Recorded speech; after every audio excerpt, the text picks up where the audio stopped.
بسم الله الرحمن الرحيم ألهاكم التكاثر هل أتاك حديث الغاشية يا أهل الكتاب. The letter ha. These are its various forms. Looking at it through first, VMA. V. The letter ha is unvoiced, meaning that the vocal cords do not vibrate during its pronunciation. M. Makhraj. It's in the constriction of the vocal cords. More detail to come. And A. It lets the air flow. Ha, ha.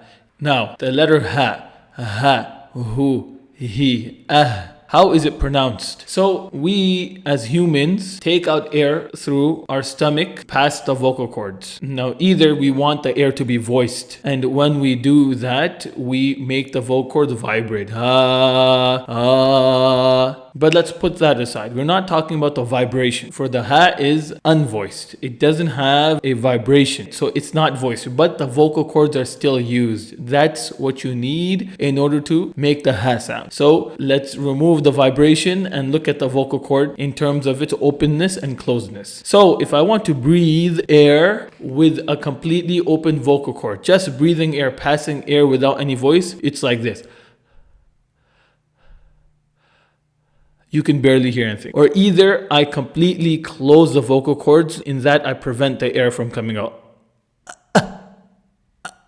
I'm trying, it's not coming. Or there's something between that, in that you narrow the gap between the two vocal cords. Don't close it completely, don't keep it open. Rather narrow the gap and then pass air through it.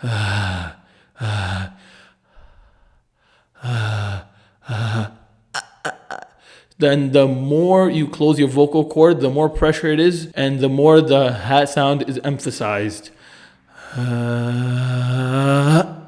Until it closes the vocal cord. Now that's the ha and its articulation point. Now how do you learn the ha? It is equivalent to the letter H, or as some say H in English. A very common mistake is to conflate the letter ha and the letter ha. Ha, ha. Many people conflate between the two and are unable to say ha. Notice that it comes from the bottom here or from the chest and the stomach area, while the ha you constrict up here. So what you have to do is try to relieve this constriction and focus here. Focus bottom, make it relax. So there's no constriction anywhere else in the throat or in the mouth. Relax. Try to get it out from the stomach, the chest, or from the bottom of the throat under the hamza.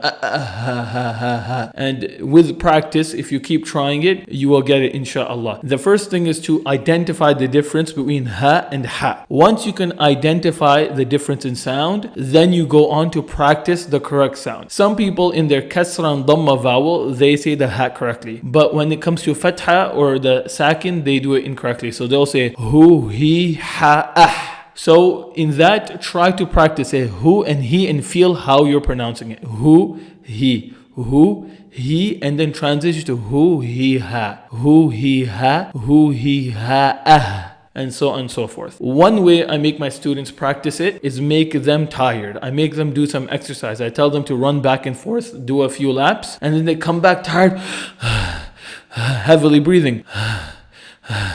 And that is the sound of the ha in Arabic. And I've never seen someone that's unable to get that sound. So with practice, insha'Allah ta'ala, you will get it. And insha'Allah, the next letter will be the letter Hamza, which has to do with the closure of the vocal cords. And I ask Allah to support and help our Muslim brothers all around the globe. Barakallahu feekum wa bihi at-tawfiq wa sallallahu wa sallama ala nabiyyina Muhammad wa ala alihi wa sahbihi ajma'in.